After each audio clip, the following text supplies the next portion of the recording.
Hello everyone and welcome back to my YouTube channel. This is Silai Master here and I'm going to show you how to create in just a few steps convincing lightning to use in illustrations. When the time of the storms comes and you have not to seek shelter or create the least possible scenario for lightning to hit you, but to freaking illustrate the damn thing, you don't have to worry. Silai Master is here to save you, or just to help you draw thunder more convincingly without losing the motivation to actually finish the damn thing. I'm using the same contest illustration that is featured on my simple animation tutorial and on my how to draw backup buildings tutorial for lazy people, which you can also check on my channel, and feel free to share them too.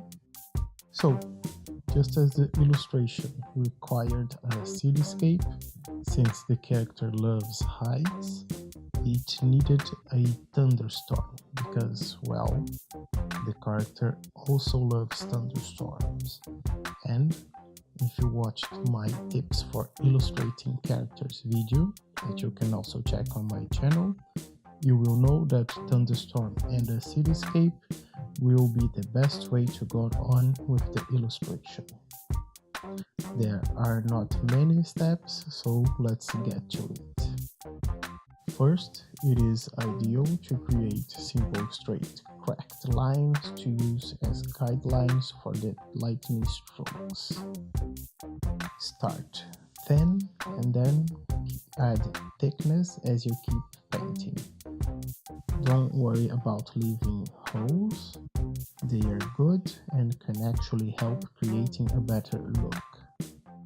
If your lightning seems too straight and neat, start over, such as a organic natural electricity that it is. Making it look a little messy will make it look better, trust me. After that, step number 2 is to duplicate the layer and blur it out, so to make the precious strokes look like they are shining. Once you have the two active layers with the strokes and the shine, merge both as step number 3 and follow to step number 4, using an eraser to make more distant strokes more transparent and leaving the closer ones in full opacity. Also, try to think about how strong the lightning is and erase a little bit of the weaker parts when it's thinner and not just more distant. And that's pretty much it. Thunder definitely doesn't take a lot of work to look good, but if well done, it can help a lot in the overall look and feel of the illustration.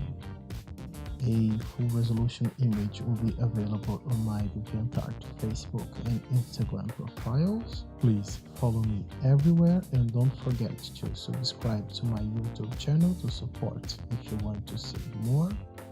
Comment down below if you have any critiques, suggestions or questions. Thank you very much for watching and I will be seeing you all again very soon. Bye bye.